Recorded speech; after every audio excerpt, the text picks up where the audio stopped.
All right, we are live, except on a Friday night this time. Had a very eventful day.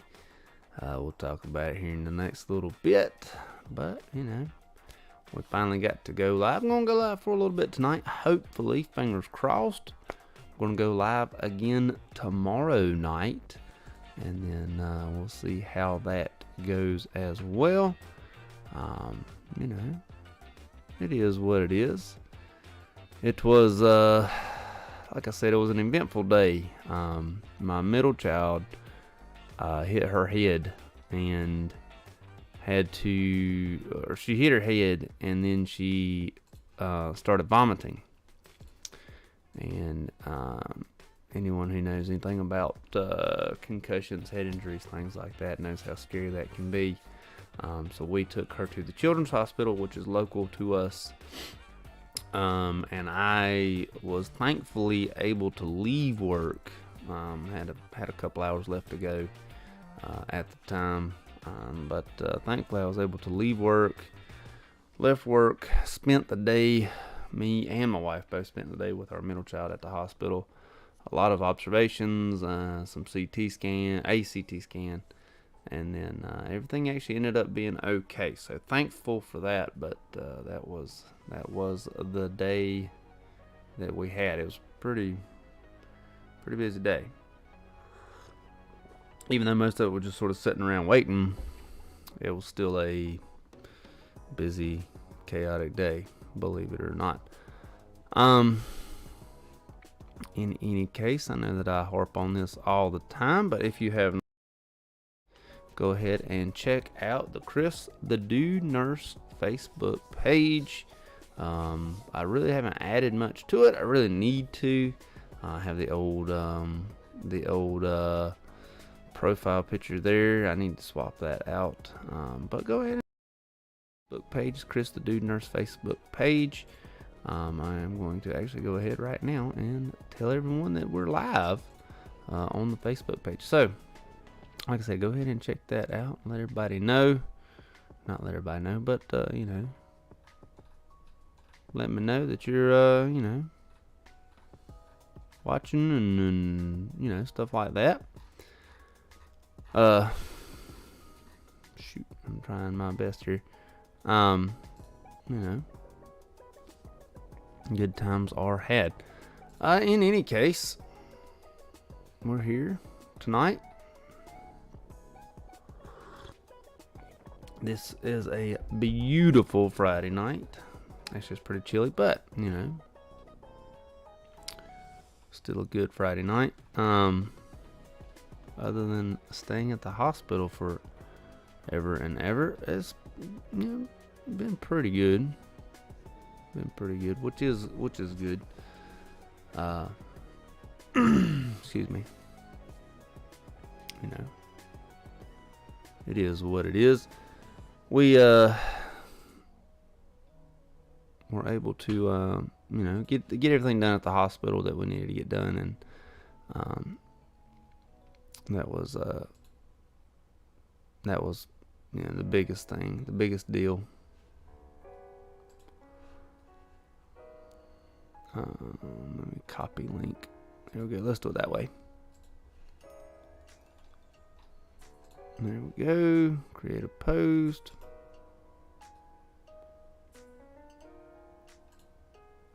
Control P. No, Control V. There we go. You would think I would know the difference between Control P and Control V, because I actually use those quite a bit when I'm charting at work, which is, not something you should probably admit all the time, but I do check it out a lot. Anyways, back to my head injury story about my middle child. What's so terrifying about the head injuries is that you just don't know, like, the extent of them. I think it was Liam Neeson. Liam Neeson's wife was in a skiing accident and ended up like walking away from it. She got up, brushed it off, walked away from it. I think she had hit a tree.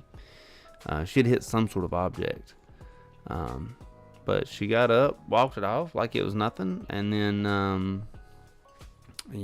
can't remember if she got on a plane or was getting on a plane, something like that, and ended up dying, simply because of the head injury that she had sustained while she was skiing. She didn't get properly checked out, and everybody thought everything was normal.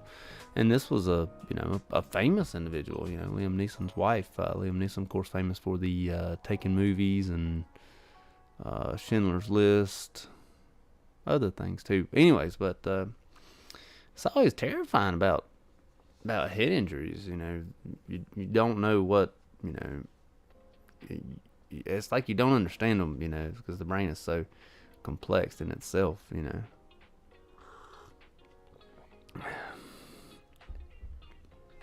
When it comes to neuro side of things, I know nothing. I know, like, if your eyes start looking funny, it's time we go ahead and get you checked out.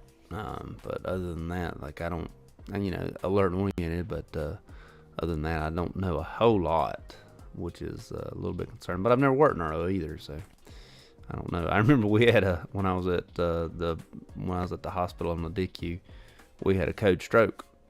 We had 3 different codes you could call, 3 or 4 different codes you could call. You call an RRT call, which is a rapid response team, which was like the step before a code. So it was still an alarm that went off throughout the facility. And it would be like, it was like RRT 6 West 2, because I was on 6 West 2. And so that was like a baby code. Like, you got respiratory.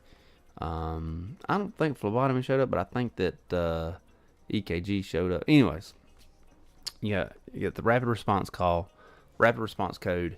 Then you had, of course, the code blue. The big one, the code blue, where they are no longer breathing. We are beginning compressions. Full blown. We're going at it.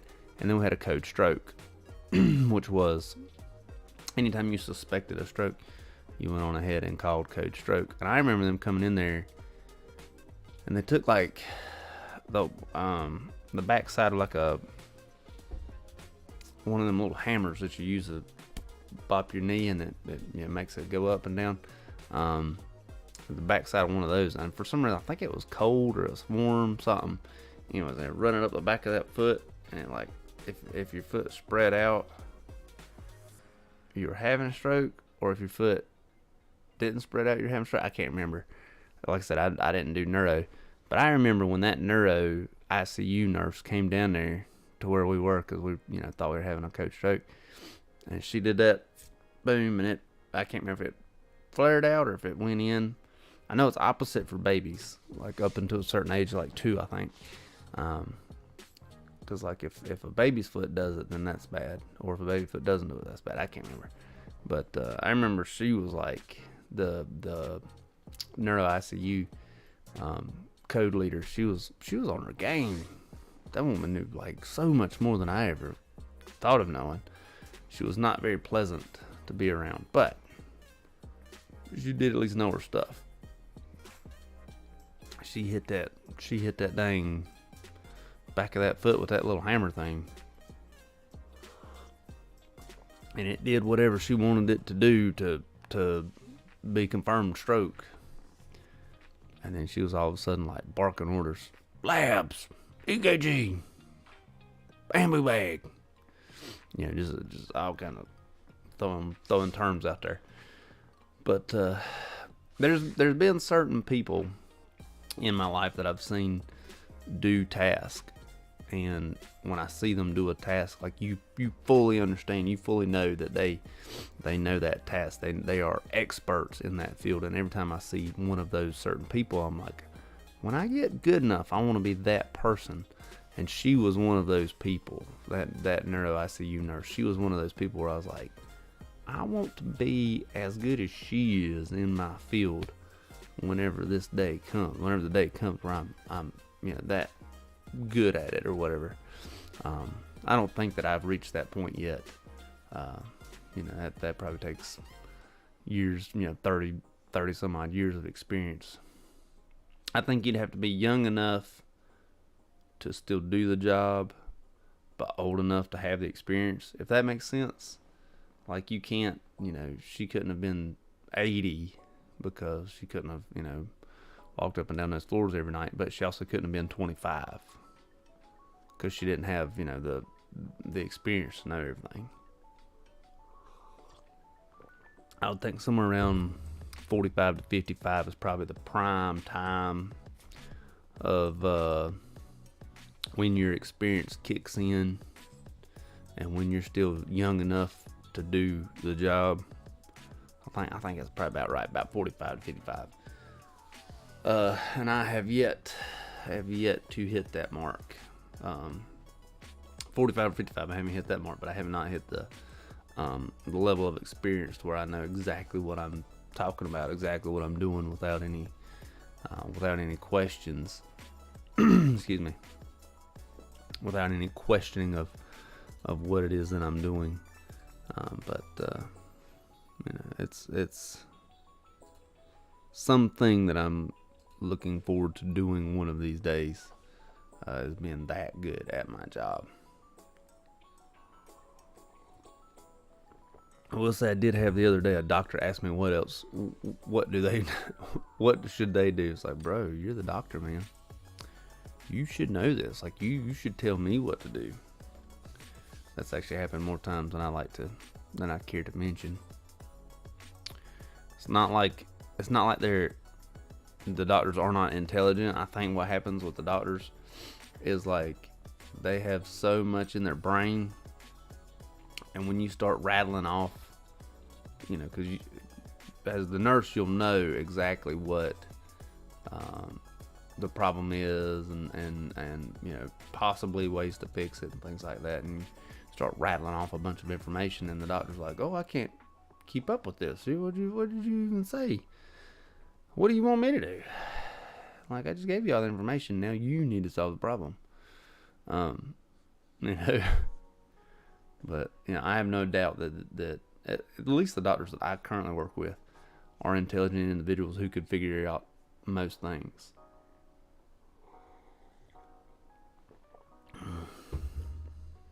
Had a doctor behind closed doors called a patient stupid. So then I, not behind closed doors, called a patient stupid. Not my finest moment. When I did so, my big boss heard me. And when she heard me, she said, "Chris, we don't use words like that." And I said, "Well, what word would you use to address the situation? What terminology addresses the situation we're presently in? Is it an intelligent word? Is it something that intelligent someone would have done?" And she walked away. And I have not heard from HR yet. So I imagine that it's coming soon. Just haven't heard from them yet. Not my finest moment, I'll admit. But I did say the doctor called them stupid first. And my big boss lady said, "That's not an excuse, and he's not a good role model." To which I said, "He's a doctor. What other role model do you need? Do I need to go higher than a doctor?" I didn't know that was possible in this field. She was not happy with my answers that I gave. She was,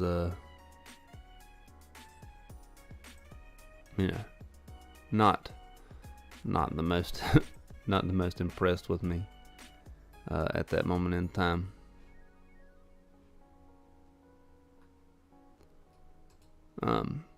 But things happen. I say mean things or rude things, which I do quite often, which is like people that work with me that don't quite understand my sense of humor are always surprised, like when I say something very rude or mean directed towards a patient or even at a patient. They're like, "Wow, you said that to them?" Like, yes. I'm going to talk to them like they're people, And then they were not very happy with me about that.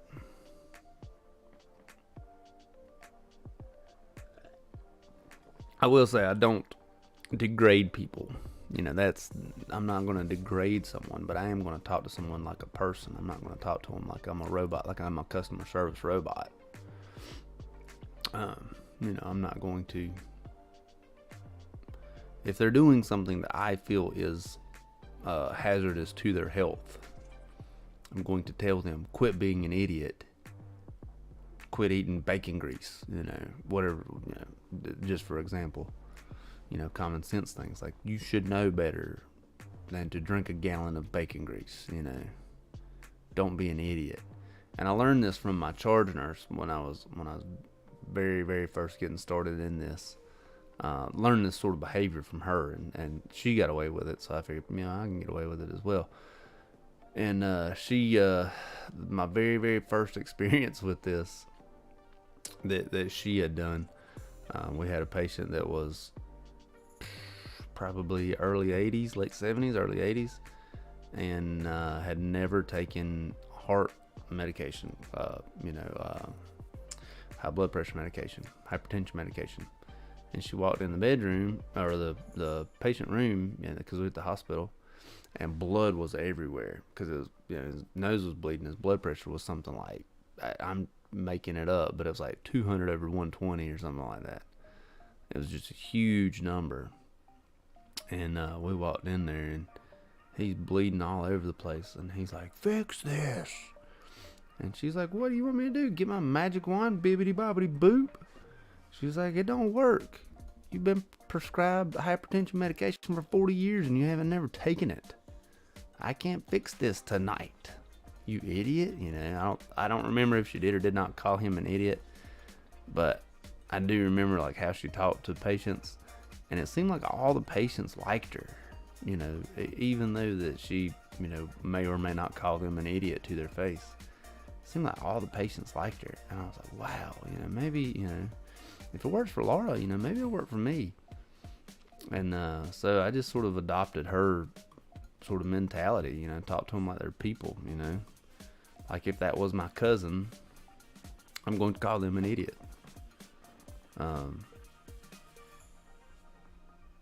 It is what it is. Hunter says, alright, let me read this to myself first before I read it out loud, because I feel like this could be one of them things.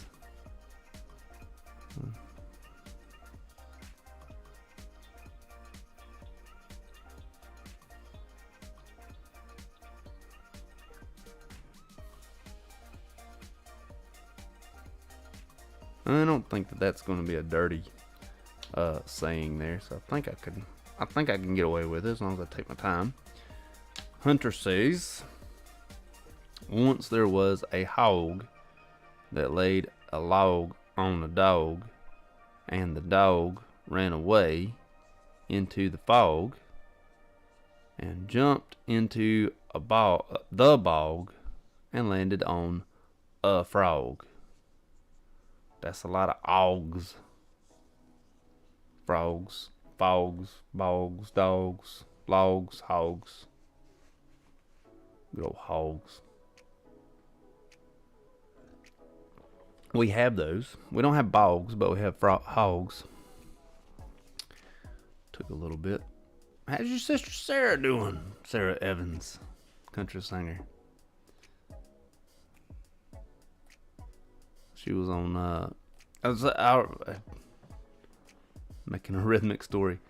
Little side note, I don't know if you remember this. Sarah Evans was on Dancing with the Stars, and then she quit Dancing with the Stars to focus on her marriage, which ultimately ended. But I was like, good for her. Good for her for being like, you know what, I don't need this money. I feel like I need my husband to stay. And then he ultimately ended up leaving. And then I remember people were like, why would he leave her after doing all that? You don't know what the marriage was before, maybe that was the very last ditch effort that she was trying to do and it didn't work. Sad day, but she did try. She didn't just give up. But again, you don't know the story behind it to begin with. Just a rhythmic story. Like Sally, who sells them seashells down by the seashore.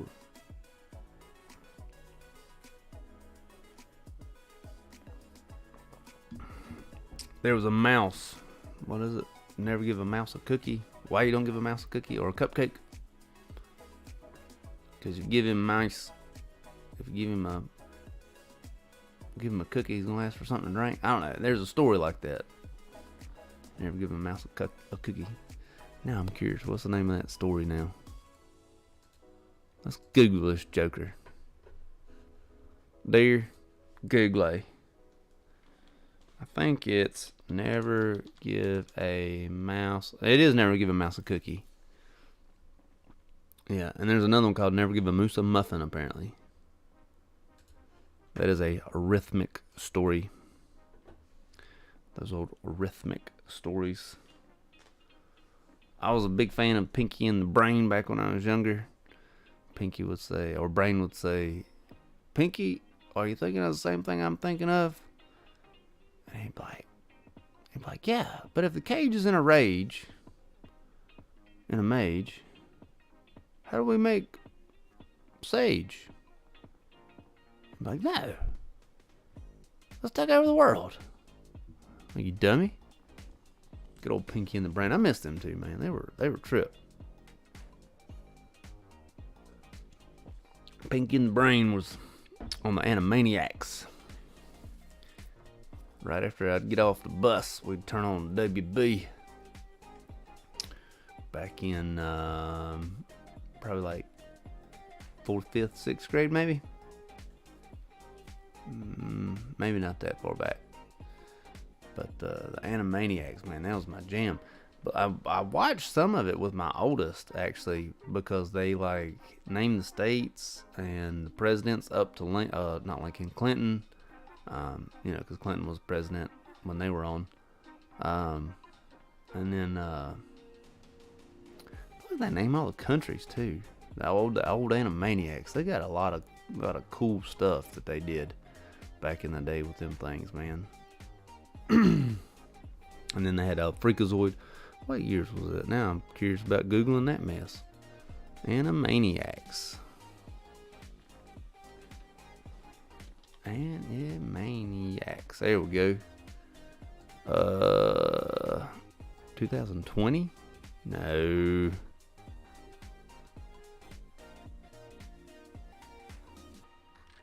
They were not 2020.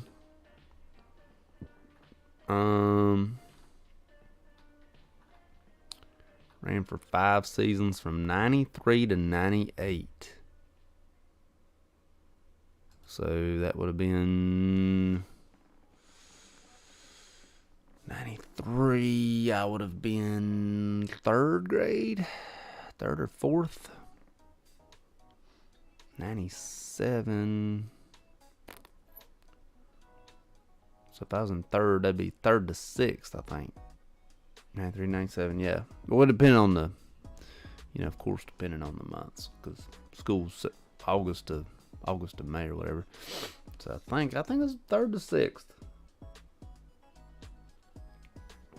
Watch that mess. Watched it like a hawk. But if it ended in 98, then that's still Clinton. Clinton left office in 2000. Yep.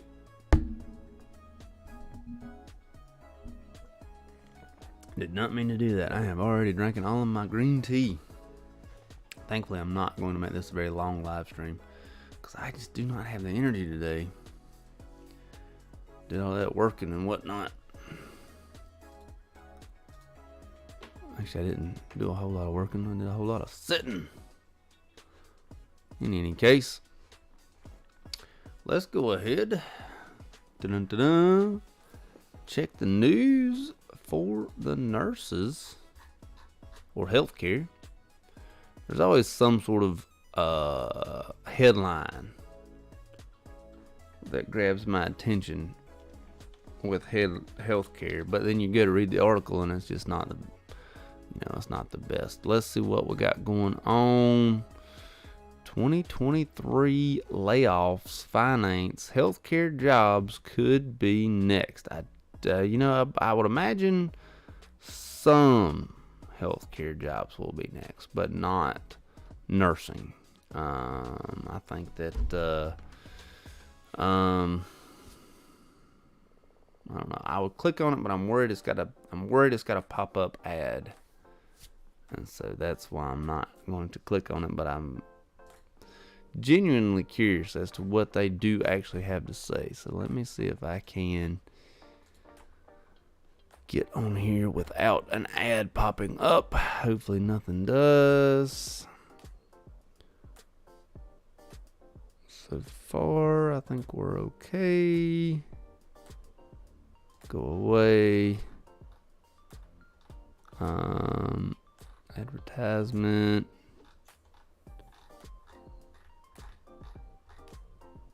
There we go. Hey, I think we're all right. Bloomberg news story. Go away there, black bar of death. Next big job cuts will be finance and healthcare data. Let's figure out why. It's going to be healthcare. Like, I don't think it will be healthcare, but Bloomberg says it will be. Let's see what Bloomberg's got to say. Another week, another round of job cuts. This time Meta, which is Facebook, Instagram, various other things, is adding to the 11,000 people it fired in November, with thousands more. Somehow I'm not surprised. You can't sustain a company like Facebook for a super duper long time. It's just eventually you're going to run out of people. It's like a internet pyramid scheme. Eventually you're going to run out of people to get new onto the platform. I mean, people are born every day, but you got to wait teens of years to get them on Facebook. So not really surprised by that. I think that they grew too big too quick, but that's just my opinion. Of course, I'm not an economist. But let's see how this relates to healthcare. Raises a question. Based on analysis of earning and stock performances, appears to be financial and healthcare sectors. Well, let's see. How did we reach that conclusion? Let's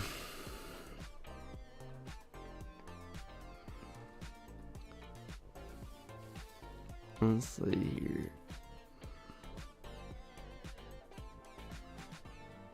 Talking about stocks that are underperforming. I don't know what the ratio is to public sector to healthcare. I don't know how many public sector healthcare fields there are, but I imagine that there's probably a good bit, especially in your larger markets, your New York Cities, your Vegases, your LAs, places like that. I imagine that a lot of those places have public sector, people that's got to answer to the stockholders. In any case, let's see what we got going on. Amazon cutting back. Yes, we already know Amazon's cutting back. It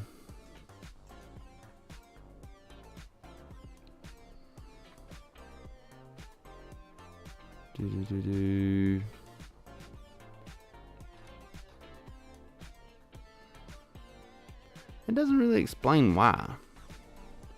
It just says it's stock market related.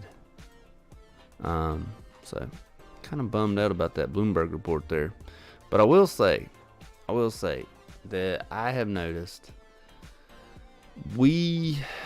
my company that I work for, which is not a very large company, it's also not publicly traded.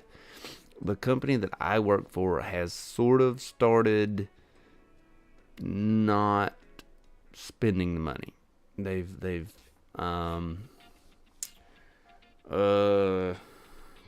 Not that they're looking at layoffs, but they are looking at not buying us pizza on Fridays. Not that they ever did that, but little things. There's little things going on that I remember seeing several years ago when when I was with other companies, that they started to do cut back on smaller things before they started laying people off. Like the company that I work for has quit having cable on their TVs. We have TVs in various places of the building, and there's now no cable on those TVs. Like, something's going on here. We're cutting back for a reason. But it has nothing to do with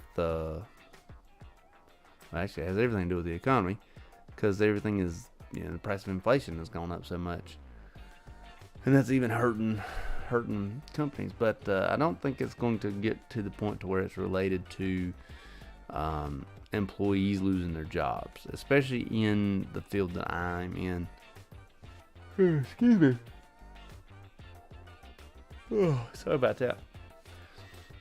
But I don't think it's going to be related to that, related to people losing their jobs, unless it becomes like a performance-based thing, like you're just not showing up to work. They might give you less chances, if you're not showing up to work. Like if the rule says you have 3 absences in a month or whatever it is, you're automatically terminated. Maybe they'll give you 2 absences in a month without, no show, no call, or whatever it is, and then you get 2 of them, and then you're like, you know what? We're gonna kind of sort of rush you out the door a little bit quicker. We're gonna find something else. You parked in the wrong spot one day or something. Excuse me. So, but I would be. I imagine that we'll be pretty good. We'll be okay.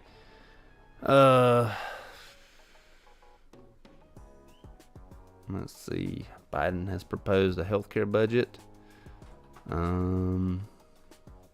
Hey, baby. Nobody's on, but you can join if you want to. Okay. I'm like falling asleep. Okay. I love you. Saw your video of the Thrush glass pack on your F-150 4.6. I have a Thrush on my 89 Ranger 2.3. It's on my channel. I do love those old 2.3s like that. They used to use those a lot in dirt track. I think they probably still do, because they were the same ones that they found in the Mustangs back in the day. What they used to do was they take the 2-valve head off of them, or the single cam head, and they'd put a Volvo 2.3, because back in the day, years ago, Volvo and Ford were together, and so they had the 2.3 would fit with some pendangling, and you could put a 4-valve or a twin cam Volvo head on those. I always did like that particular body style with that particular engine. The 88 to 93, 88 to 92, something like that, Ford Ranger with the 2.3. Those were pretty cool. They were pretty good. I had a buddy that had a 91, 92. He had a blue one. It was a pretty cool little truck. But I had at the time I had a 88 Toyota, and we would race, and I would outrun him. But mine was 4-wheel drive. His was 2-wheel drive. I think that the gear ratio had something to do with it. But yeah, I definitely check it out with the Thrush glass pack. I got mine on Amazon. No, I think I got mine at AutoZone. I got mine and put hangers on it. I had cut the original exhaust and made it a turn down. So I didn't do any special bending to that at all. I just went on ahead and cut the exhaust and hung what I cut. I just cut it in certain ways, so it made it a lot easier. But I do always like those 2-3s.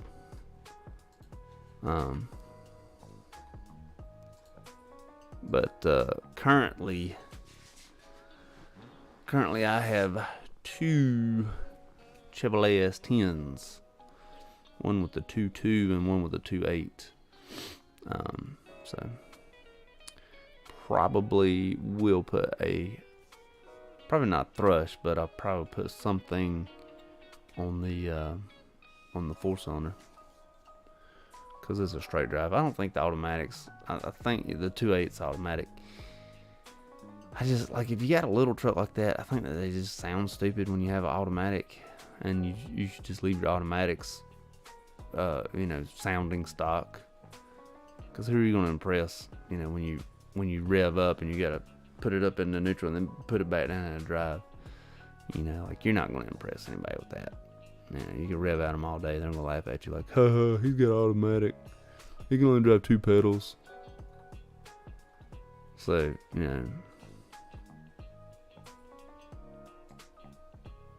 I've always felt like that. Like, you have to have the 3 pedals to rev up at people at the stoplights and stuff. You can't do it with one, unless you got of course, the new cars got the paddle shifters where you can like hold them in and rev. That'd be cool.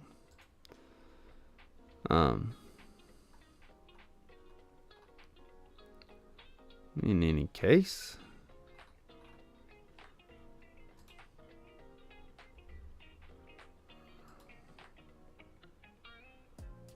what did I do here? I did something. I've got myself off track with my screens. I just leave it like that for a little bit.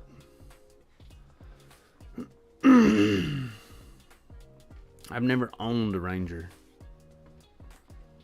I've owned several S10s, but never a Ranger.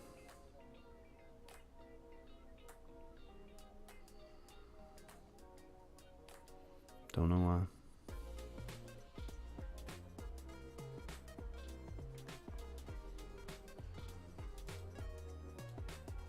Shoot. There we go. Let's do this.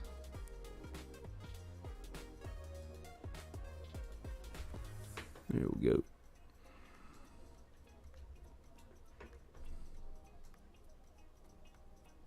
There we go. Let's leave it like that. Excuse me.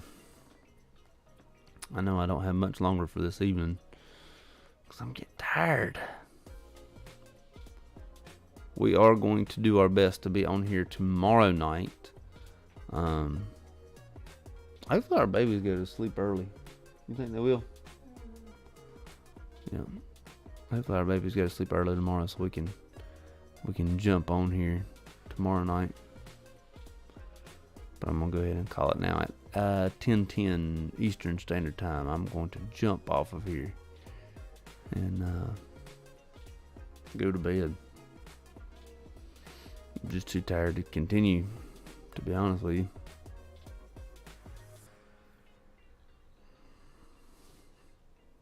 But, well, where you come from, Hunter? With the cowboy hat and the 89 Ranger, I'm assuming not up north because of the rust. So probably Texas, Oklahoma, Kansas maybe. It's not really south, but that's definitely west. Well, you ain't got a whole lot of rust. But could be Ohio. Could be surprised. Somewhere like that. South Carolina maybe. Rocky Ford, Colorado. I have never been out west. Is it Rocky?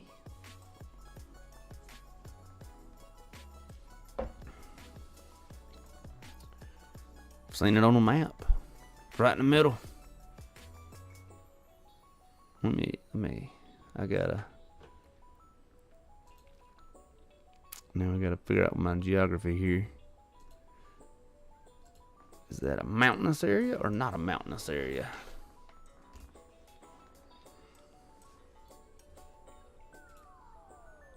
My guess is that. You think mountainous?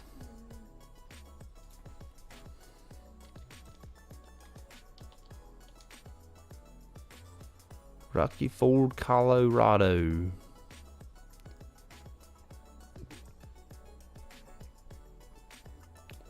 Ontario County. I'm probably pronouncing that incorrectly.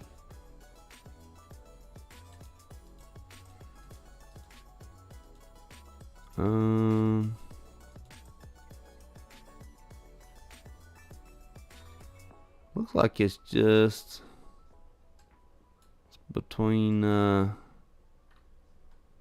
Kansas and Denver, like right before the mountains, it looks like. But I also am looking at this on a Google map and don't know elevations from here. What's the elevation?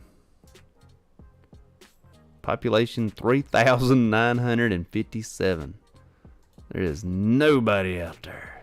You telling everybody's information on there to everybody? He said that's where he's from. But you gotta tell everybody's information. Okay. Sounds like a cool place though. When I grew up, when I was growing up, we lived right at the very base of a mountain. And in North Carolina, our mountains get up to like 7,000 feet is like the highest that we have.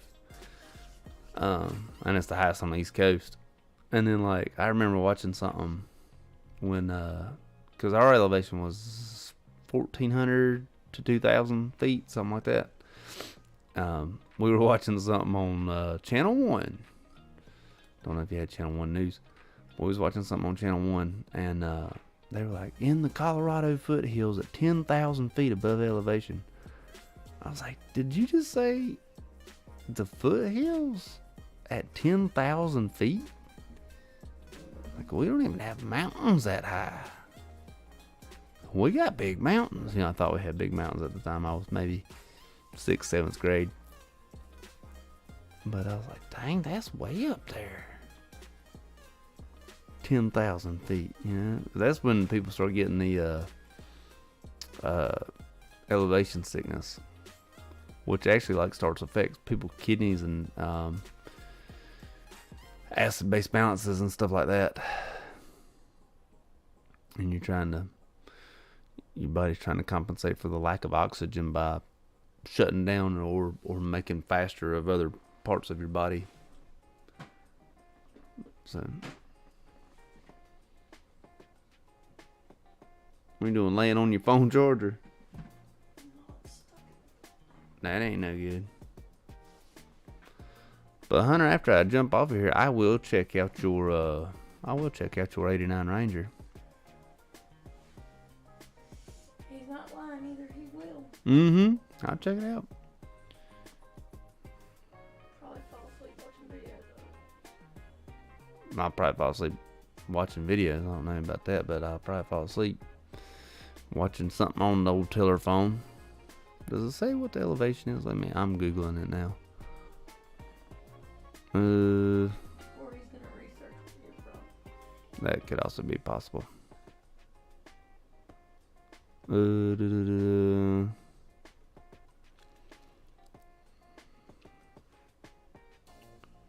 Where's the elevation at? Oh, here we go.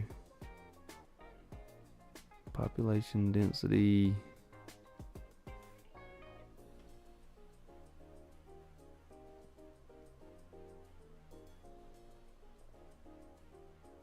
Oh, I was gonna say I'm older than the city, but it says 1887, not 1987. I'll say, oh, I'm older than the city, but I'm not. I'm not 137.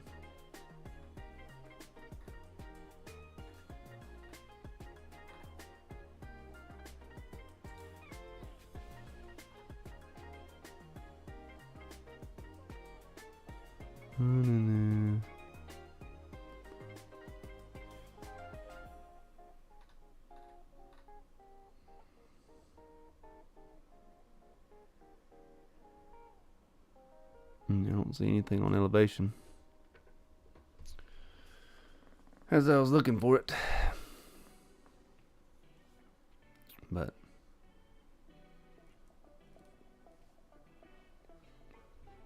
I will definitely be better prepared tomorrow. Hunter, are you in nursing? Or did you watch my videos of my pick 'em up trucks? Cause I got a few pick 'em up trucks.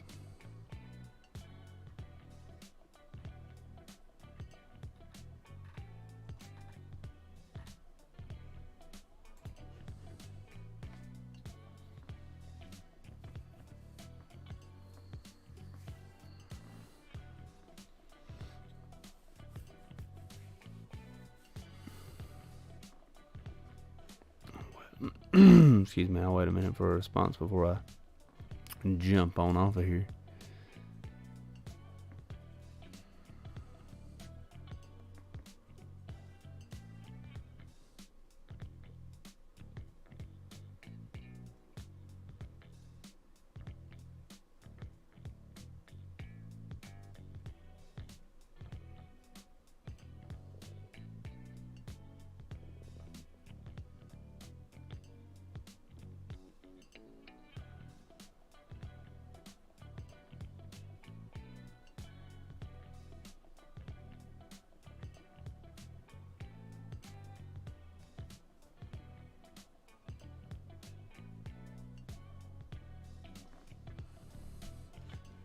Well,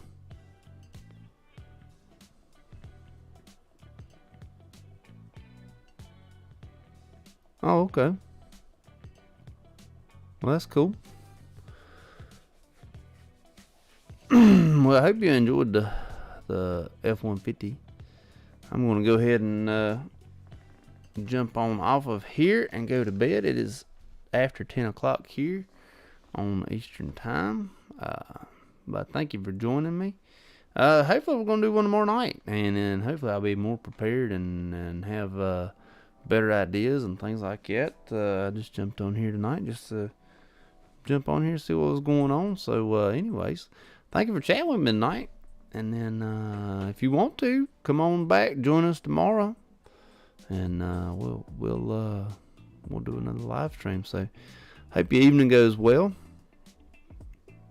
8:12 there. Yeah, it's so I guess we're 2 hours ahead of you. So you're 2 hours behind us. So in any case, come on back tomorrow. We'll probably be, I'm going to say probably around this time tomorrow evening. Probably about 10 o'clock tomorrow evening, or 8 o'clock your time tomorrow evening. But thank you for joining me. And then come on back tomorrow. We'll be here.